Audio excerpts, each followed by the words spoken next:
Welcome everyone to the Green Jobs Pavilion. I'm Kristy Drutman. I am the co-CEO and founder of Green Jobs Board. We're so excited to have you all today for the third annual Green Jobs Pavilion and the second annual pavilion here at the Nest Climate Campus. Thank you guys so much for coming here. And this is also my co-founder, Usman. Hey, good morning, everyone. Excited to be here. It's my first pavilion actually on set, so super excited to be here today and be here all with you guys. Green Jobs Board is powering the global workforce for climate solutions. We are the gateway to making every job a climate job by helping bridge the gap between employers and job seekers to accelerate the just transition. A lot of this work that we do is really about lowering barriers to accessibility, and so what you're experiencing here for the next 3 days is really, a testament to that. Being in person and being able to connect with employers, with other job seekers, all seeking to build a more just green future. So this story starts, I was an undergrad student at UC Berkeley, studying environmental policy and city planning. I was deeply passionate about climate justice, got really active in the climate activism world, and was really interested in, okay, I'm so passionate about these issues and how I can make a difference, but what is that gonna look like, 5, 10, 15 years from now when it came to building a career? I did what many people on these career paths do. They try to dabble in law or policy or science or field research, but I couldn't really figure out exactly what my space was. And so I was starting to feel puzzled on how to even remain in the climate field, because I was like, well, if I don't fit there and I don't fit here, then what can I do? And that was when I found my love for storytelling. So my love for storytelling began my senior year of college at UC Berkeley, where I felt really frustrated. I didn't see people who looked like me talking about climate issues. I didn't see the mainstream media reporting about climate issues in a meaningful way. And so I decided to take matters into my own hands and build my own media platform called Brown Girl Green. And so Brown Girl Green is a media platform that's focused on environmental justice, educating folks on climate solutions.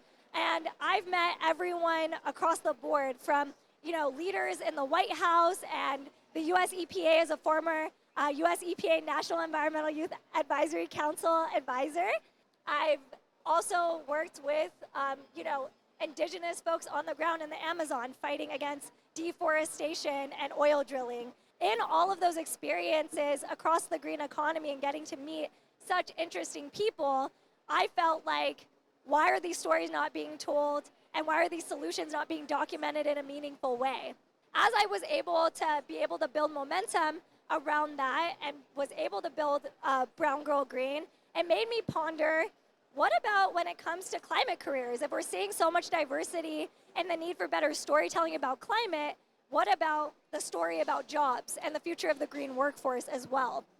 And I was thinking about all these people I met and all their interesting careers. And then I also thought about my own family in the Philippines. My Lola was a seamstress. She taught school to young children and, was able to turn plastic bags and she would weave them into purses. And, I would meet fisher folk who were able to provide food security to their communities, but they didn't call it a green job. And it started making me think, how are we limiting ourselves in the ways in which we're defining who gets to be in a green job, what a green job looks like, and what these pathways can be. And that's when I realized that I could change the story on that, and that's how Green Jobs Board came to be. It started off as a social media post online, and this was summer of 2021, and I just started it as a weekly series where I decided there's so many interesting solutions about climate and so many interesting companies. Why don't I just post their jobs or the resources of their fellowships? It was a really simple concept, but it had such a powerful impact. Because not only was I sharing the jobs, I was starting to build conversations by talking about things like pay transparency, exploitation that we see in the green sector, the green skills gap that many people face by not having the types of skills that they need to be able to enter into an entry level to mid-career to senior level role in these fields. And so that began a journey where we started to have folks posting jobs with us, and it went viral. And I remember 3 months into us posting our first jobs on Green Jobs Board on my Instagram that someone said, hey, I got my first internship or fellowship because of you. And I remember just sitting there being like, wow, this feels deeper. This feels like a deeper impact beyond just having a media platform. It felt like something I could do that was going to have tangible material impacts in the world. And yeah, flash forward a year or two later after that, we had over 200,000 people now on our platform. We have over 750 companies actively posting and recruiting with us for job opportunities.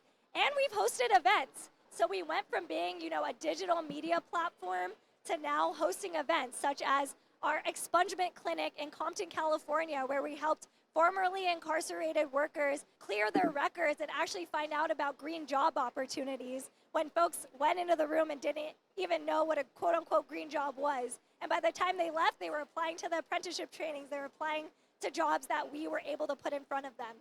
We also hosted a green mentorship event, which we're hosting another one on Thursday here at Pavilion and Thursday afternoon, where people were able to explore the concept of mentorship because we realized that's a huge gap in the green jobs workforce arena. We realized that connecting people together instead of feeling nervous about networking, we could actually connect the dots. And then we've worked with so many organizations and universities. This is our current campaign right now with the Ban Ki-moon Center, and we're promoting their incredible free green jobs course. So we're working with institutions now who already are in the green economy and workforce and have been doing workforce development. But again, those stories and those solutions and interventions just haven't had the right visibility. So we've been able to create those intervention points through content, through events, and through having, a user-friendly tech platform to be able to connect the dots for people to learn about what those opportunities are.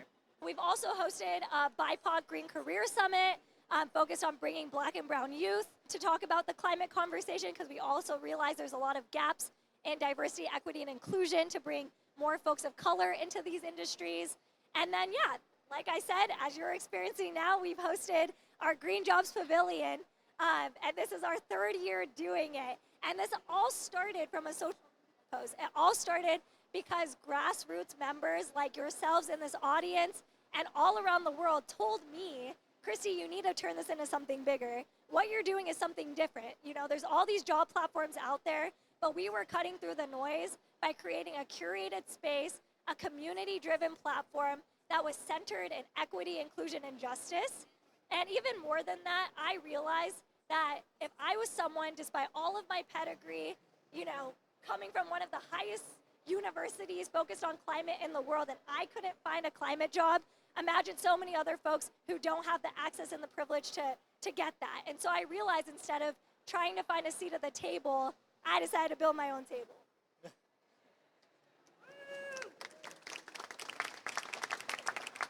And then now I'm gonna pass it to Usman to dive a little bit more into exactly the platform that we're building and the future of Green Jobs Board. Good morning, everyone. So before we get into what we're going to show off, what's next for Green Jobs Board, I want to give a bit of highlights about what we've done so far. Over the past 3 years, we've grown to 160,000 people following across all of our social channels. Zero marketing, all organic. So love the community, appreciate all what you guys have done for us and allowed us to inhabit the space that we're in today. Also, we have 10,000 active users on our website, which is also impressive to see how many job seekers are really interested in finding a climate job. It's really amazing to see how many people want to find a climate job, and for all the employers here to see that the excitement is there and that momentum is building. So what's next for us? How many of you guys have struggled to find a green job? It's a very common thing. What I've learned, and this is something that I think resonates with all of us, is finding a job feels like a job itself. It's kind of wild. I come from a background separate from the climate industry. I come from the tech background, so a little bit of evil here and there, but I was born. I learned everything about the climate space through my best friend, Kristy. I've been helping her on Brown Go Green and really understanding the struggles a lot of people face to really get involved in climate and the passion they have, but just can't translate that into a career. What I've seen is like this job hunt cycle, which is you search for a job, you prep for a job, you apply for a job, and then you wait. It goes into this void. You don't know what's going to happen. You get ghosted. You may go into an interview process. And this is something that deeply impacted me because along with my best friend Kristy Drutman, my now wife Maham also went through the same struggle. She did everything perfect. She went to University of Michigan, got her master's degree, applied to 60 jobs a day. She was on her game, making sure everything was coming to place. And she even built a whole entire, basically, process for herself by herself with no guidance or no ability.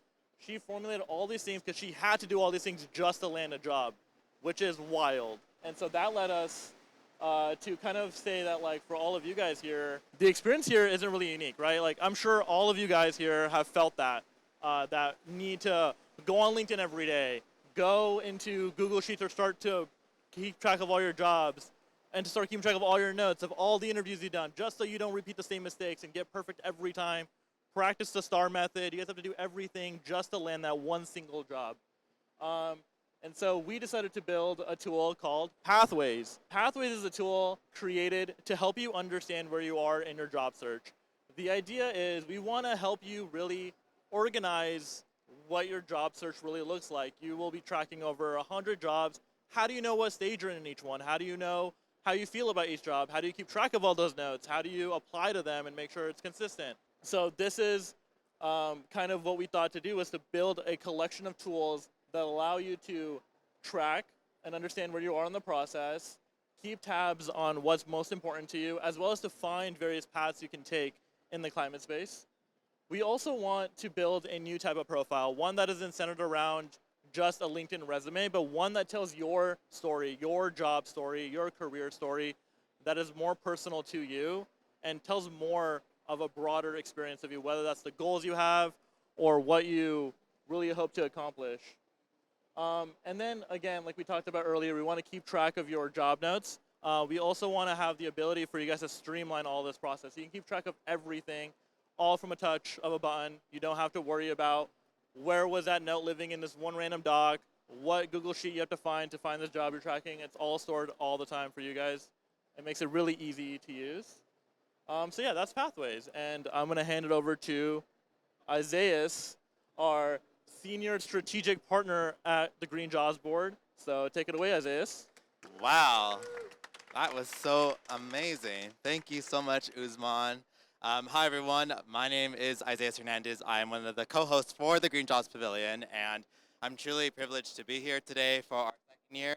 A little bit about myself is I am an former environmental scientist turned into a content creator that I created my account back in 2019, and currently working on my first debut book of Dear Environmentalist, set to be published with Hatchet. But I'm also the senior strategic partner here at the Green Jobs Board because I truly believe that getting people into the right jobs, not just from an economic standpoint, but from a well-being standpoint, is truly important for this environmental movement. And one of the ways that we work together is actually with NEST. I'm truly privileged to be on the advisory board with the Nest Climate Campus, and when they brought ideas about what type of programming that we wanted to move young people in, I truly thought that Green Jobs Board was going to be the largest benefit of talk about our programming and to do these things.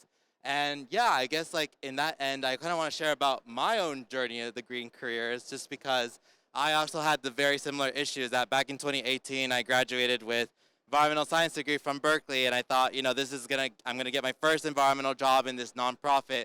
I ended up actually getting rejected from all the environmental nonprofits you can think of after multiple interviews, and eventually worked in the fashion creative agency for 2 years, and then I pivoted back into sustainability.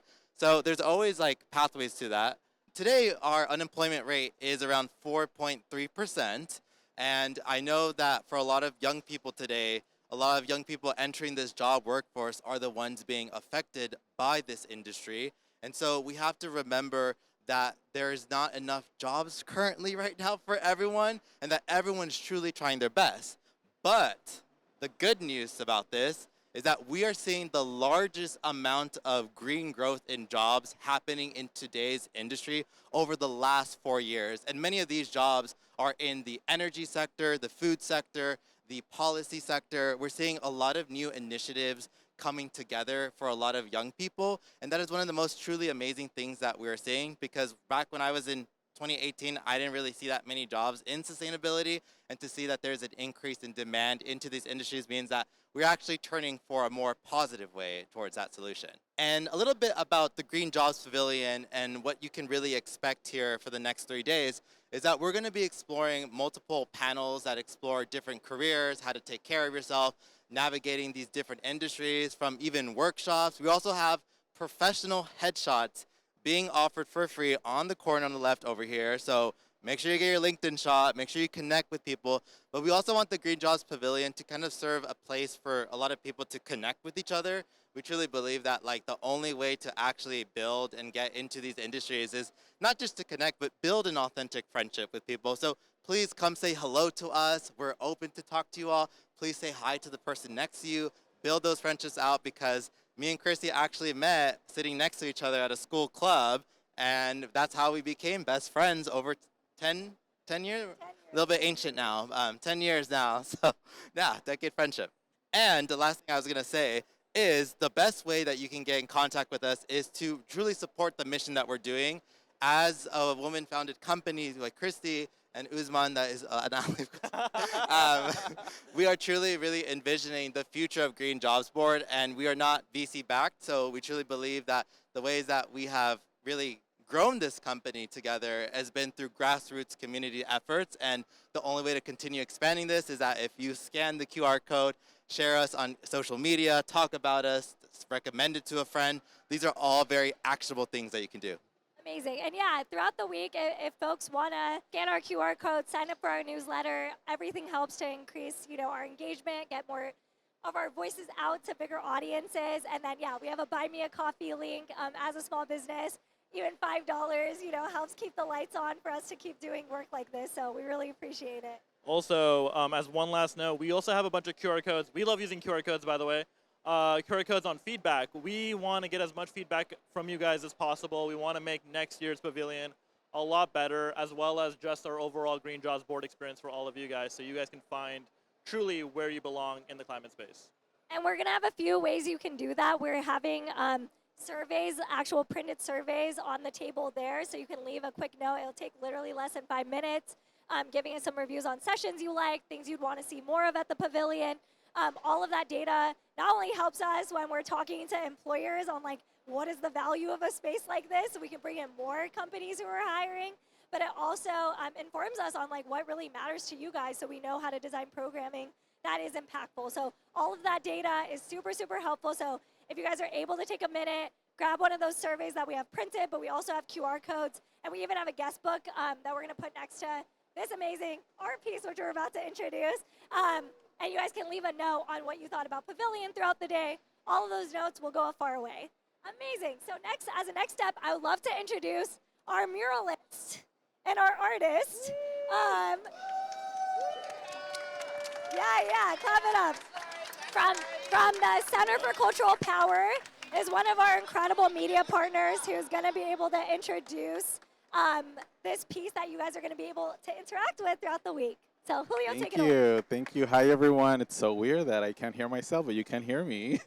I wrote the speech because if I just do it off the top of my head, we'll be here all day. My name is Julio Salgado, and I'm honored to be here with you today as both an artist and power building strategist at the Center for Cultural Power. My work is rooted in telling stories of communities, especially Black, brown, immigrant, queer, trans, disabled, and working class folks, who are often left out of mainstream conversations. This pavilion and the art we've created for it, this collaboration, is about making sure that those communities are seen at the center of the green economy. The piece right here that you see to my right, it's called The Treehouse, is more than an illustration. It's a learning hub, an invitation for all of us to imagine the many pathways into climate careers, from solar energy to sustainable fashion, from urban planning to wildlife conservation to the green economy, we ambition abundant opportunities. Drawing people who are from my community is a very important aspect of my work, and so the figures in the image reflect the folks in my ecosystem who've supported me in my art, and who reflect the young people who are leading the way into climate justice careers.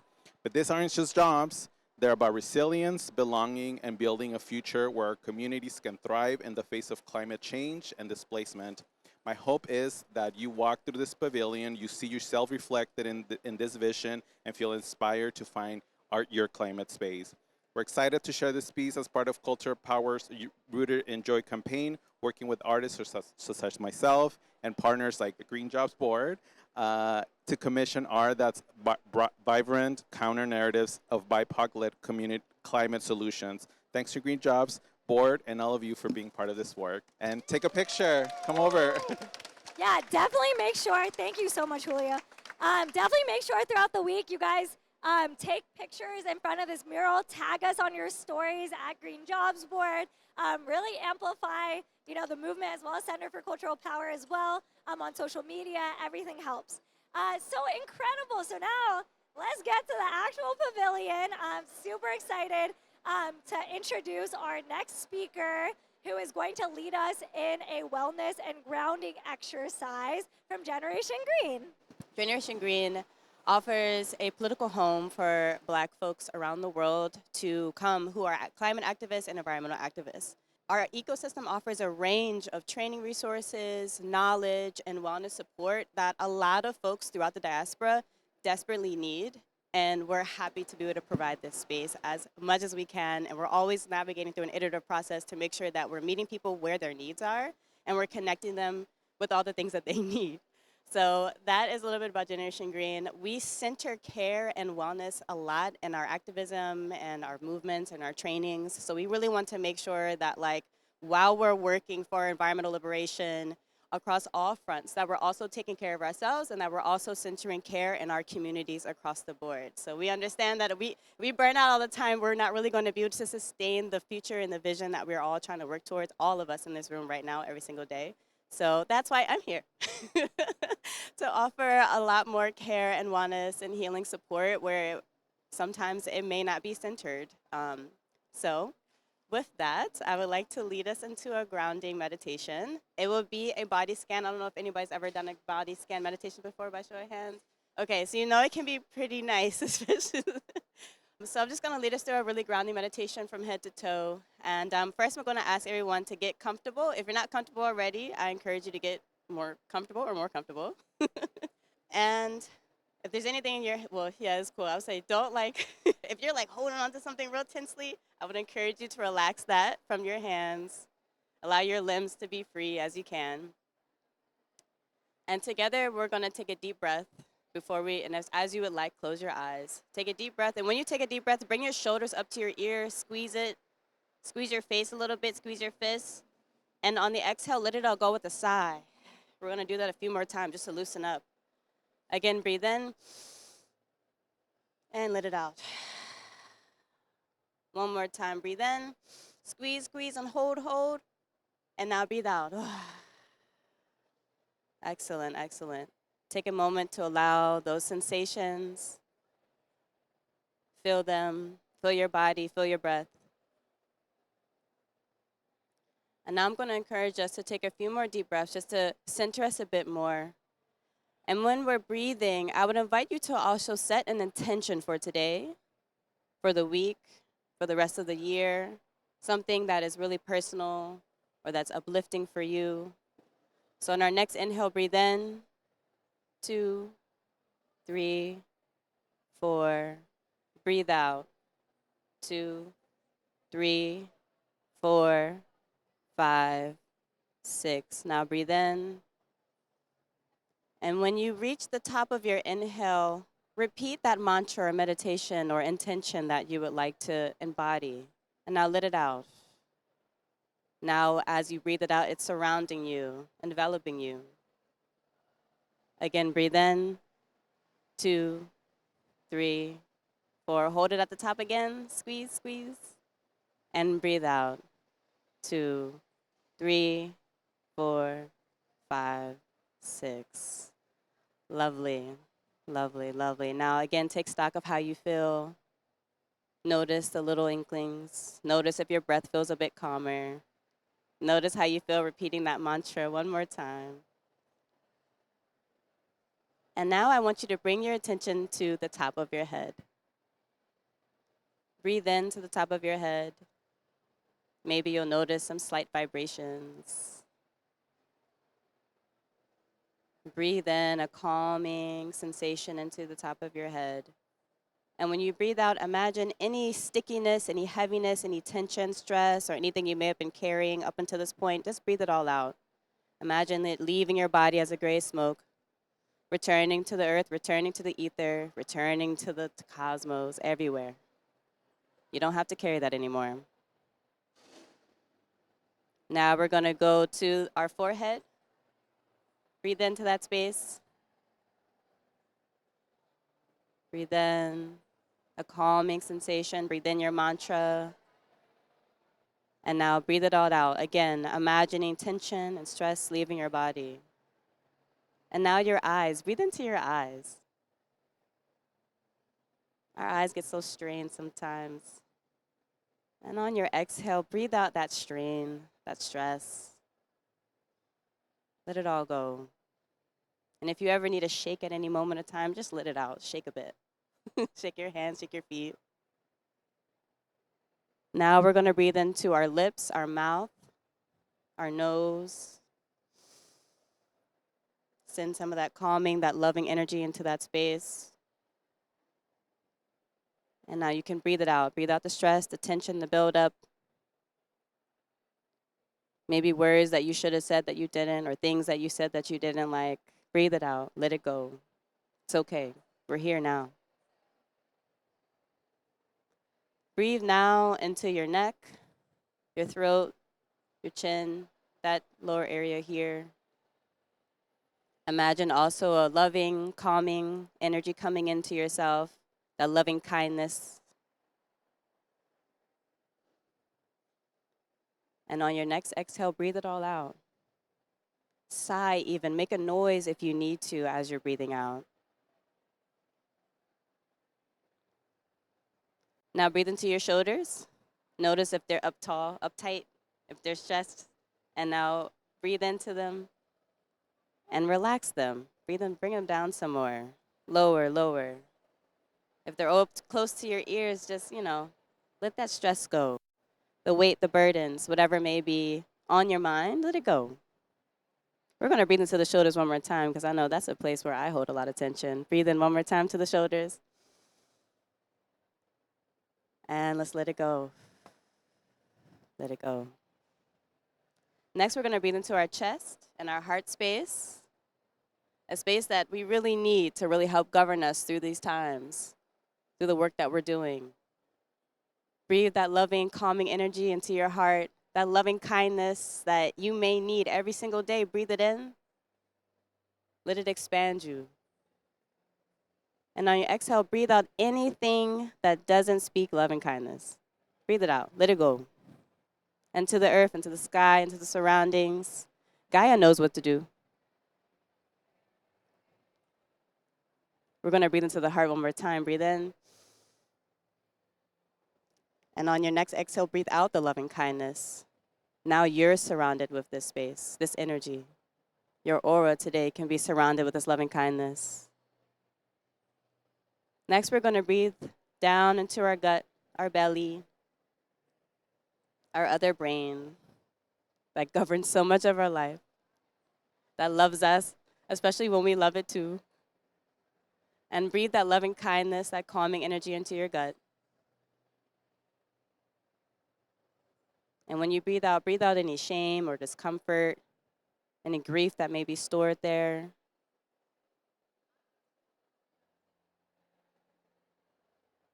Forgive yourself as you need to. And now we're going to breathe into our hips, waist, pelvis area. Very gently, just also bring that calming, loving kindness energy into that space.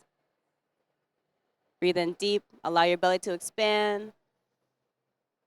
And on your exhale, let it all go. Any heaviness, any stress, tension.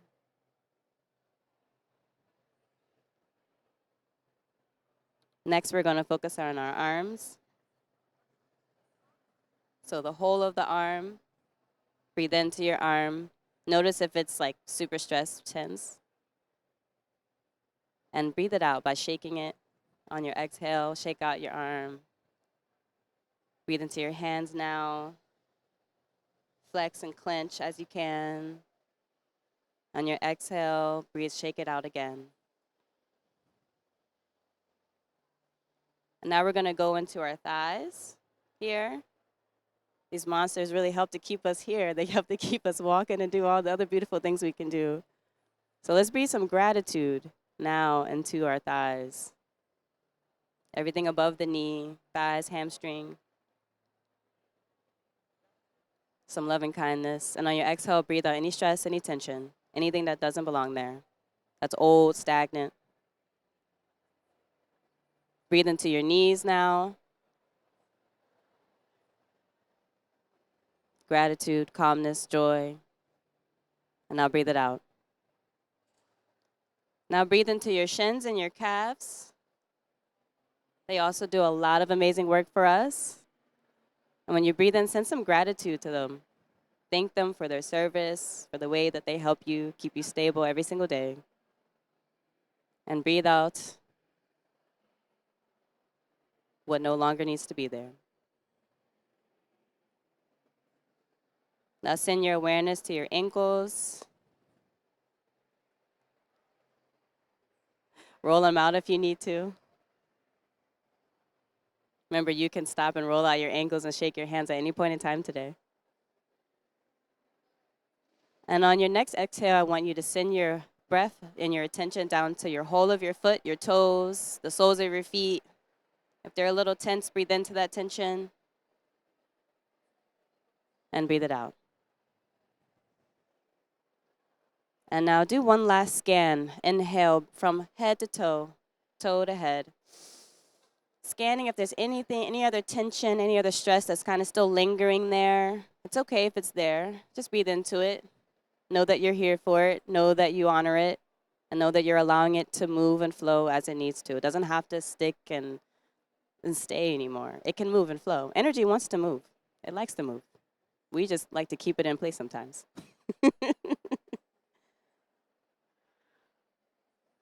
And together, we'll take one deep inhale. Breathe in. And exhale. Well, I hope that y'all enjoyed that and that you can remember your intention, your mantra throughout the day. Remember to breathe. You can breathe into any part of your body at any point in time of the day. If you're still feeling stressed, upset, angry, anxious, whatever it is, or just joyful. Breathe into the joy as well. There's a lot of beauty going on. There's a lot of chaos and a lot of beauty at the same time. So we can harness that to really flourish and center our care and our wellness every step of the way as we are fighting for environmental liberation. So thanks, y'all.